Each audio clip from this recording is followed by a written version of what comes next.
नीलकंठ ने बताया कि इन 5 कारणों से मनुष्य गरीब रहता है। घमंडी बहन की कहानी। जय श्री कृष्ण मित्रों, स्वागत है आपका। आज इस वीडियो में जो हम आपके लिए यह कहानी लेकर के आए हैं, यह कहानी बहुत ही ज्ञानवर्धक है और मोटिवेशनल भी है, अर्थात यह कहानी बहुत ही शिक्षाप्रद है। मित्रों, यह कहानी एक नीलकंठ चिड़िया की है, जिस चिड़िया ने बताया है कि गरीबी किस कारण से आती है, हम कौन सा पाप कर देते हैं जिससे गरीबी आती है, हमारा समय कैसे बदलता है, हम कैसे होते हैं। इन प्रश्नों का उत्तर आपको इस कहानी में मिल जाएगा। लेकिन हमारा आपसे निवेदन है कि आप हमारी इस वीडियो को लास्ट तक जरूर देखें और यदि इस चैनल पर नए हैं तो सब्सक्राइब करके बेल आइकन प्रेस कर लें। तो चलिए मित्रों, अब शुरू करते हैं ये कहानी। प्रिय दोस्तों, एक समय की बात है। एक जंगल में नीलकंठ और नीलकंठ की पत्नी बैठे हुए थे। नीलकंठ की पत्नी अपने पति से बोली, पिया जी, लोग इतने गरीब क्यों होते हैं? ऐसे कौन से कर्म करते हैं जिससे वह गरीब रह जाते हैं? लेकिन एक भाई बहन का रिश्ता ऐसा है जो कि चाहे गरीब हो चाहे अमीर हो, कभी नहीं टूटता है। दोस्तों, ये बात सुनकर के नीलकंठ बोला, ऐसी कोई बात नहीं है। आज की दुनिया में पैसा ही सब कुछ है। चाहे बहन हो चाहे भाई, पैसा नहीं है तो कोई किसी का नहीं है। नीलकंठ की पत्नी ये बात मानने को दोस्तों तैयार नहीं थी। वह कह रही थी, नहीं, चाहे कुछ भी हो जाए, भाई बहन का रिश्ता एक पवित्र रिश्ता है। वह गरीबी और अमीरी नहीं देखता। अपनी पत्नी की दोस्तों ये बात सुनकर कि नीलकंठ बोला, ठीक है, तो तुम मेरी यह बात मत मानो। मैं तुम्हें एक कहानी सुनाता हूं जिससे तुम्हें मेरी बात समझ में आ जाएगी। अब मेरी कहानी तुम ध्यान से सुनो। प्रिय दोस्तों, नीलकंठ कहानी सुनाने लगता है और उसकी पत्नी कहानी सुनने लगती है। नीलकंठ कहता है, भद्री, बहुत समय पहले की बात है। किसी गांव में एक गरीब किसान रहता था और उसकी एक पत्नी थी। उसके 2 बच्चे थे, एक लड़का और एक लड़की। वह किसान अपने बच्चों से बहुत ज्यादा प्यार करता था। उसके लड़के का नाम राम था और लड़की का नाम राधा था। उसकी लड़की देखने में बहुत ही सुंदर थी। धीरे धीरे दोनों बच्चे बड़े होने लगते हैं। जब वो लड़की जवान हो जाती है तो वह बहुत ही सुंदर और सुशील होती है। जब उसका पिता अपनी लड़की की तरफ देखता है तो कहता है जा करके अपनी पत्नी से कि हे भगवान, अपनी बेटी शादी के लायक हो गई है। अब मैं इसके लिए कोई अच्छा सा घर देखकर इसकी शादी कर देता हूँ। दोस्तों, पत्नी ने कहा, ठीक है स्वामी, आप कहीं अच्छा सा घर और सुंदर और सुशील लड़का देख लीजिए और अपनी बेटी की शादी उस लड़के के साथ में कर दीजिए। भाइयों, वह किसान अपनी लड़की के लिए लड़का देखने के लिए जाता है और पड़ोस के गांव में बड़े घराने में लड़की का रिश्ता तय कर देता है। उसकी लड़की सुंदर और सुशील थी, जिसको देखकर लड़के वाले उसे पसंद कर लेते हैं। जैसे तैसे वह अपनी लड़की की शादी उस पैसे वाले घर में कर देता है। उसका पुत्र भी जवान था। उसने अपने पुत्र की शादी भी कर दी। उसकी पुत्र वधू जो थी वह गरीब घराने से थी। मित्रों, पिता ने अपने दोनों बच्चों की शादी कर दी, लड़की अमीर घराने में और लड़के की शादी गरीब घराने में। दोस्तों, ऐसे ही दिन निकलते चले गए। अचानक से किसान की तबीयत खराब हो जाती है। तबीयत इतनी खराब हो जाती है कि उसे बचाना मुश्किल हो जाता है और किसान का अंत में देहांत हो जाता है और कुछ दिनों बाद उसकी पत्नी का भी देहांत हो जाता है। दोस्तों, उस लड़के के माता पिता दोनों इस दुनिया से जा चुके थे। माता पिता के खत्म होने के बाद वह लड़की राधा अपने ससुराल चली जाती है और इधर उसका लड़का और उसकी पत्नी अपने खेतों में काम करके अपने जीविका चलाने लगते हैं। धीरे धीरे मित्रों, बहन तो पैसे वाले घर में थी, अब तो वह पैसे वाले लोगों से ही मिलती है, उन पैसे वाले लोगों के पास में ही बैठती। अब वह इतनी बदल चुकी थी कि अपने भाई से नफरत करने लगती है। वह सोचती थी कि भाई तो इतना गरीब है कि मैं उससे कैसे बात करूंगी, और वह फटे पुराने कपड़े पहनकर यहाँ आएगा तो मुझे उसे देखकर बहुत ही शर्म आएगी और मेरी इज्जत भी डाउन हो जाएगी। इसीलिए वह अपने भैया से ना तो दोस्तों बात करती थी और ना ही उसे अपने यहाँ बुलाती थी। दोस्तों, राम यह बात जानता था कि मेरी बहन बहुत ही बदल चुकी है। वह पैसे वाले घर में पहुंच गई है, इसलिए उसे घमंड हो गया है। वह मुझसे नफरत करती है क्योंकि मैं बहुत ही ज्यादा गरीब हूं। इसलिए वह भी वहां नहीं जाता था। उसे उसकी बहन की बहुत याद आती थी, लेकिन उसकी बहन उससे बात भी नहीं करती थी। दोस्तों, ऐसे ही दिन बीतते चले जाते हैं। कुछ दिनों बाद उस राधा की जेठानी की लड़की की शादी होने वाली होती है, लेकिन राधा अपने भाई को दावत नहीं देती है। यह बात उसके भाई राम को पता चलती है कि मेरी बहन की ससुराल में उसकी जेठानी की लड़की की कुछ दिनों बाद शादी होने वाली है। तो वह अपनी पत्नी से जाकर के कहता है कि राधा की जेठानी की लड़की की शादी होने वाली है। तो उसकी पत्नी कहती है कि क्या दावत आई है? तो राम अपनी पत्नी से झूठ बोल देता है और कहता है कि हाँ, दावत आई है, हमें चलना पड़ेगा। दोस्तों, उसके पास इतने भी रुपए नहीं थे कि वह अपनी बहन के घर चला जाए। फिर उसने किसी से रुपए उधार लिए और अपनी बहन के लिए साड़ी खरीदी। उसकी जेठानी की लड़की के लिए भी साड़ी खरीदी, कुछ कपड़े खरीदे और कपड़ों को लेकर के अपनी बहन के ससुराल में पहुंच जाता है। दोस्तों, उस राधा की जेठानी कुछ काम कर रही होती है। वह राधा के भाई को आते हुए देखती है तो दौड़ती हुई राधा के पास में जाती है और कहती है कि राधा, तुम्हारा भाई आया है, जल्दी चलो, वह बाहर तुम्हारा इंतजार कर रहा है। राधा ने उससे पूछा कि वह कैसे कपड़े पहने हुए है। तो उसकी जेठानी ने बताया कि तुम्हारा भाई फटे पुराने और मैले कुछ ऐसे ही कपड़े पहने हुए है। इतनी बात सुनकर के राधा जो थी उसके मन में आग सी लग गई। राधा ने जल्दी से अपना दरवाजा बंद कर लिया और ना ही बाहर गई और ना ही उसे अंदर आने दिया। काफी समय हो गया था, लेकिन भाई बेचारा बाहर खड़ा रहा। कम से कम 4-5 घंटे बाद उसकी जेठानी फिर राम को वहीं खड़ा देखती है। तो उसने अपनी दौरानी यानी राधा से जाकर के फिर कहती है कि राधा, तुम क्यों नहीं जा रही हो? तुम्हारा भाई अभी तक बाहर ही खड़ा है। तो उसने अपनी जेठानी से कहा, दीदी, मेरे भाई को पीछे वाले दरवाजे से अंदर ले आओ। उसकी जेठानी जाती है और राम को अंदर ले आती है। राम अंदर जाता है तो अपनी बहन से बोलता है कि बहन, तुम मुझे भूल गई हो, मुझे तुम्हारी बहुत याद आती है। और इतना कहने के बाद में वह रोने लगता है। लेकिन उसकी बहन इतनी घमंडी हो गई थी कि उसे अपने भाई का भी दर्द नहीं दिखाई दिया। उसने तुरंत बोला कि तुम्हें यहां किसने बुलाया था? तुम्हें किसने दावत दी थी जो तुम यहां गंदे कपड़े पहनकर मेरे घर चले आए? मैंने तो तुम्हें दावत दी नहीं थी, फिर भी तुम मुंह उठा करके यहां चले आए। तुम में तो शर्म है ही नहीं।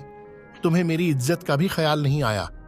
तुमने यहां आकर के मेरी इज्जत को मिट्टी में मिला दिया, जो फटे पुराने कपड़े पहनकर यहां आ गए हो। दोस्तों, इतनी बात सुनने के बाद राम को ऐसा लगा जैसे पैरों के तले से जमीन खिसक गई। उसकी आंखों से आंसू बह रहे थे। उसकी बहन उसे इतना खड़ा कोटा सुनाती है, लेकिन राम उससे एक भी शब्द नहीं कहता है, चुपचाप सुन खड़ा रहता है।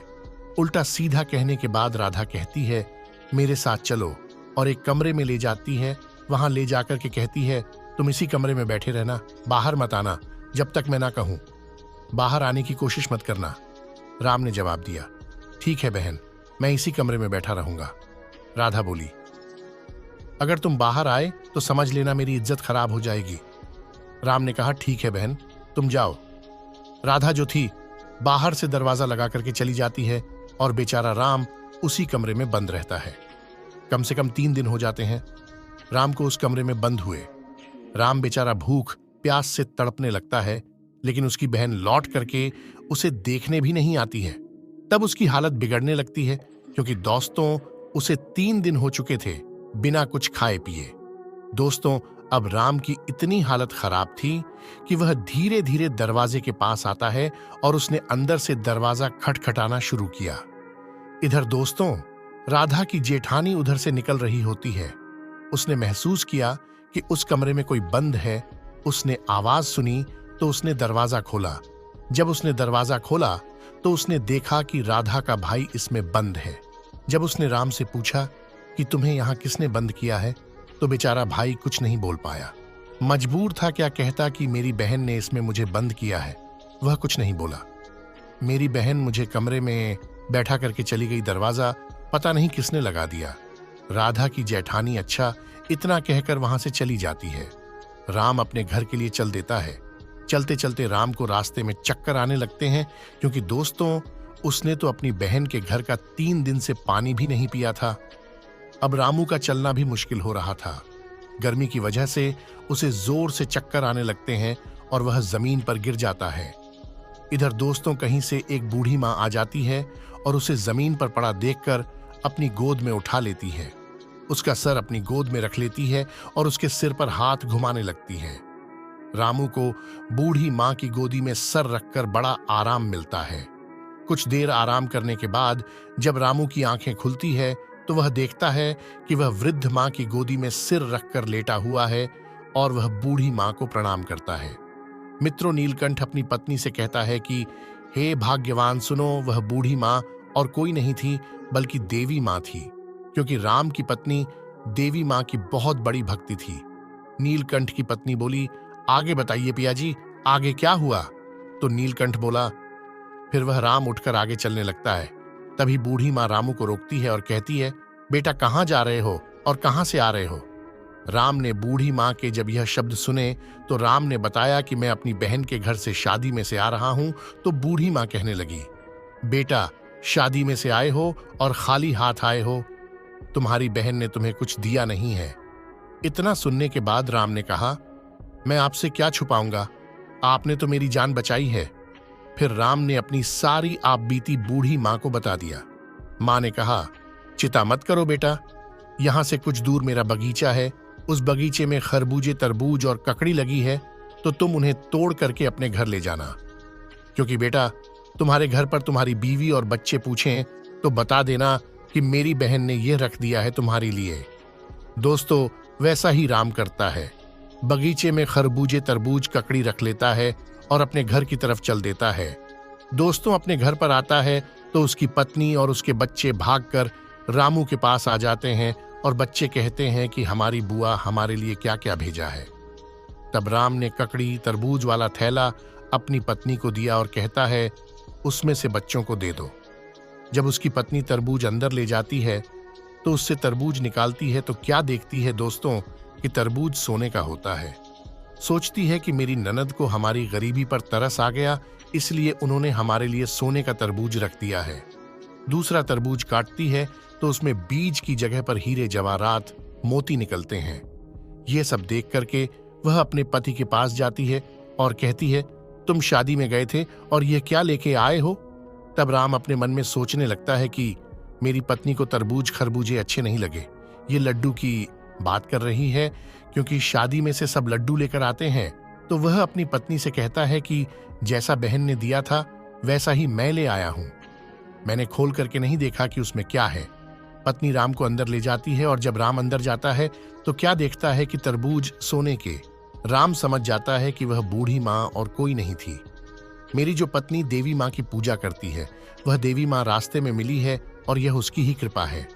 लेकिन दोस्तों, यह सोचने के बाद में रामू ने यह बात अपनी पत्नी को नहीं बताई।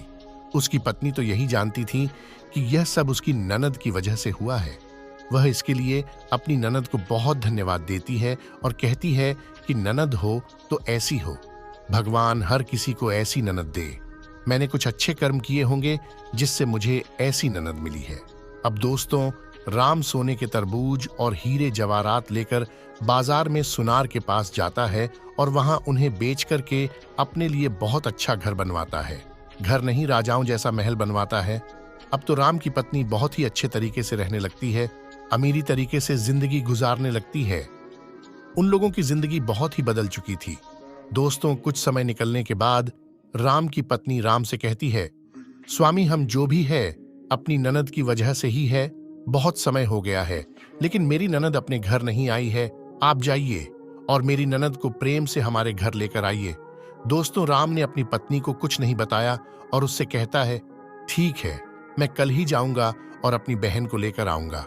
अगले दिन राम तैयार होकर के अपनी बहन की ससुराल चल देता है। दोस्तों, उसने इतने अच्छे कपड़े पहने थे, ऐसा लग रहा था कि कोई राजकुमार हो। राम अपनी बहन के ससुराल पहुंच जाता है और उसी दरवाजे पर खड़ा हो जाता है जिस पर पहले खड़ा हुआ था। दोस्तों, राधा की जेठानी अपनी देवरानी के भाई को आते हुए जब देखती है तो फिर से दौड़ती है और अपनी दौरानी राधा के पास में जाती है और कहती है कि राधा, तुम्हारा भाई आया है और दरवाजे पर खड़ा है। इतना सुनते ही राधा बोली, दीदी, मैंने आपसे कहा है कि वह भिखारी मेरा भाई नहीं है। इतने में उसकी जेठानी बोली, अरे पूरी बात तो सुन लो, भिखारी नहीं है, कोई राजा महाराजा है।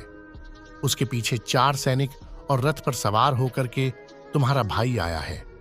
राधा, अपनी जेठानी की यह बात सुनती है तो गेट खोलकर देखती है। जब राधा देखती है तो वह दंग रह जाती हैं और दौड़कर अपने भाई के पास में पहुंच जाती है और कहती है, भाई मुझे माफ कर दो, मुझसे गलती हो गई है, मैंने तुम्हारी कदर नहीं की। लेकिन बेचारा भाई अपनी बहन से कुछ नहीं कहता और कहता है, कोई बात नहीं बहन, तब हमारा समय ऐसा ही था, अब तुम हमारे साथ हमारे घर चलो, अपने पियार चलो, राधा तुम्हारी भाभी ने तुम्हें बुलाया है। दोस्तों, राधा तैयार हो जाती है और बहुत ही खुश होती है और अपने पीहर में पहुंचती है। जब राधा अपने भाई का आलीशान महल देखती है तो उसकी आंखें खुली की खुली रह जाती हैं। इतना बड़ा महल, उसमें नौकर चाकर लगे हुए हैं। जब रामू की पत्नी को पता लगता है कि उसकी ननद वहां आ गई है तो वह दौड़ आती है और अपनी ननद को सम्मान सहित अंदर महल में ले जाती है, उसकी सेवा करती है। क्योंकि दोस्तों, उसे यही लगता था कि वह आज जो भी है ननद की वजह से ही है। वह सोचती थी, हमारी गरीबी में हमारी ननद ने ही हमारा साथ दिया है। दोस्तों, राम की बहन को पियार में रहते रहते काफी समय हो जाता है और राम की पत्नी उसकी बहुत सेवा करती है, उससे एक भी काम नहीं करवाती है। एक दिन दोस्तों, राधा अपने भाई से कहती है, हे भाई, अब मैं अपने ससुराल जाना चाहती हूँ, बहुत दिन हो गए हैं। राम ने कहा, ठीक है, हम तुम्हारी तैयारी कर देते हैं। दोस्तों, राम अपनी बहन के जाने के लिए सारी तैयारी करता है और बहुत सारा धन भी उसे दे देता है। बहुत सुंदर साड़ी लेकर आता है जिसमें हीरे जवाहरात मोती लगे हुए होते हैं और अपनी बहन के लिए बहुत सुंदर पैरों में पहनने वाली चप्पल लेकर आता है, उसमें भी हीरे जवाहरात होते हैं। दोस्तों, ये सब देखने के बाद बहन की आंखों में से आंसू निकलने लगते हैं, वह रोने लगती है। तब उसकी भाभी ने पूछा, दीदी आप क्यों रो रही हो, ये सब आपका ही तो है। क्योंकि दोस्तों, राम ने कभी अपनी पत्नी को यह नहीं बताया था कि यह किसकी कृपा से है, उसे कुछ नहीं पता था। राधा बोलती है, भाभी मैं समझी नहीं, आप कहना क्या चाह रही है। तब उसकी भाभी ने कहा, दीदी आपने ही तो सोने के तरबूज और जवाहरात अपने भाई को देकर भेजा था। यह सुनकर के उसकी बहन कहने लगती है, भाभी आपसे कोई गलती हुई है, आपसे कोई भूल हुई है, आपको कोई गलत फहमी हुई है, मैंने तो नहीं दिए हीरे जवाहरात। ये सब सुनकर राम की पत्नी और दंग रह जाती है, आपने नहीं दिए। राधा ने जवाब दिया, मैंने कुछ नहीं दिया था। तब वह अपने पति राम को बुलाती है और उससे कहती है कि आपने तो बताया था कि यह सब राधा ने किया है। तब राम कहता है, नहीं, यह सब राधा ने नहीं किया, मुझे रास्ते में एक बूढ़ी माँ मिली थी जिनकी आप पूजा करती हो, उस माँ की कृपा से जो साक्षात देवी थी, उन्हीं की कृपा से यह सब कुछ हुआ है। उन्हीं ने मेरे लिए तरबूज और हीरे जवाहरात दिए थे। मैंने अपनी बहन की इज्जत के लिए और इसकी लाज के लिए तुम्हारे सामने झूठ बोल दिया और मैंने तुम्हें नहीं बताया। दोस्तों, राधा अपने भाई के शब्द सुनकर वहीं जमीन पर गिर जाती है, पछाड़ खाकर, और अपने कर्मों पर दुखी होने लगती है और बहुत रोती है। तब उसकी भाभी उसे उठा लेती है, सीने से लगा लेती है, आंसुओं को पोंछ देती है और कहती है, नहीं आप मत रोइए, यह भी तो आप ही की कृपा है। अगर आप हमारे पति को, जो आपके भाई है, घर से नहीं निकालते, इस तरीके से इनकी बेइज्जती नहीं करते, तो माँ इस तरीके से कृपा नहीं करती। इसलिए मैं आपका ही एहसान मानती हूँ, आपका बहुत बड़ा एहसान है। दोस्तों, भाभी के सीने से लगकर राधा बहुत रोती है। उसके बाद में बहुत सारा धन दौलत, हीरे जवाहरात अपनी बहन को दे करके और हंसी खुशी राम वहां से विदा कर देता है। राधा ससुराल में चली जाती है, जिसके पास हीरा जवाहरात जड़े गहने देख करके उसके ससुराल वाले दंग रह जाते हैं और उस घमंडी बहन का सिर नीचा हो जाता है। वह अपने पुराने घमंड को सोच करके बहुत पश्चाताप करने लगती है। तो दोस्तों, यह थी घमंडी बहन की कहानी। नीलकंठ अपनी पत्नी से कहता है, प्रिय, अब तो तुमने सुना है कि इस धरती पर ना तो कोई किसी की बहन होती है और ना कोई किसी का भाई होता है। रिश्ता तभी तक चलता है। इस दुनिया में जब तक पैसा है, जब तक दौलत है, अगर जिस इंसान के पास में दौलत नहीं है, पैसा नहीं है, वह गरीब है, उसके घर पर खाने के लाले पड़े हुए हैं, तो ना तो कोई किसी का भाई है, ना कोई किसी की बहन है। भाई बहन को नहीं मानता और बहन भाई को नहीं मानती। इस तरीके से यह रिश्ते जब तक चलते हैं जब तक पैसा है, और अगर पैसा नहीं है, मनुष्य गरीब है, तो ये रिश्ते भी नहीं चलते हैं। दोस्तों, अपने पति नीलकंठ की बात को सुनकर के उसकी पत्नी सारी बात समझ जाती है। आप सच कह रहे हैं स्वामी। नीलकंठ अपनी पत्नी से कहता है कि इंसान गरीब क्यों रहता है, इंसान के गरीब होने का कारण क्या होता है, मैं तुम्हें 5 बातों के माध्यम से बताता हूं, तुम ध्यान से सुनो। मेरी पहली बात यह है कि बात ज्ञान की एक ही मान तू मत भूल, होती है अज्ञानता निर्धनता का मूल। दूसरी बात प्रिय यह है, समय भरोसे बैठता रहता सदा गरीब, बिना कर्म बदले नहीं उसका कभी नसीब। और तीसरी बात प्रिया यह है, नहीं गरीब से बड़ा है और वही अभिशाप, हासिल करके ज्ञान की कर लो दूर अभाव। चौथी बात यह है, पैसों के बाजार में बदल गई तहजीब, धन दौलत से जुड़ रहे रिश्ते हुए गरीब। और पांचवी महत्वपूर्ण बात यह है जो बहुत ही खास है प्रिया, दोष समय को दो नहीं बनो मजबूर, कर्म साधना से डटो करो गरीबी दूर। यही 5 कारण हैं जिनकी वजह से इंसान गरीब हो जाता है। जिस इंसान के अंदर ज्ञान नहीं अज्ञानता है, वह निर्धरता का मूल कारण बन जाता है। जो समय के भरोसे बैठता है गरीब ही रहता है, बिना कर्म किए हुए उसका कभी नसीब नहीं बदल सकता, क्योंकि पैसों के भारी बाजार में इस दुनिया में दौलत से ही रिश्ते जुड़े हुए हैं, गरीब से कोई रिश्ता नहीं करता। इंसान दोष समय को देता है और यही कारण है कि गरीब रहता है, कर्म साधना में डटता नहीं है और यही कारण से फिर गरीब रह जाता है। तो यही 5 कारण हैं जिनके कारण इंसान गरीब होता है, कभी अमीर नहीं बन पाता। दोस्तों, ये 5 कारण और यह कहानी आपको पसंद आई होगी तो इस वीडियो को लाइक शेयर कर दीजिए। कमेंट बॉक्स में आपके विचार हमें जरूर बताना। फिर मिलेंगे अगली वीडियो में किसी नई कहानी के साथ। तब तक के लिए दर्शक भाइयों के लिए राधे कृष्णा, ओम नमः शिवाय, धन्यवाद।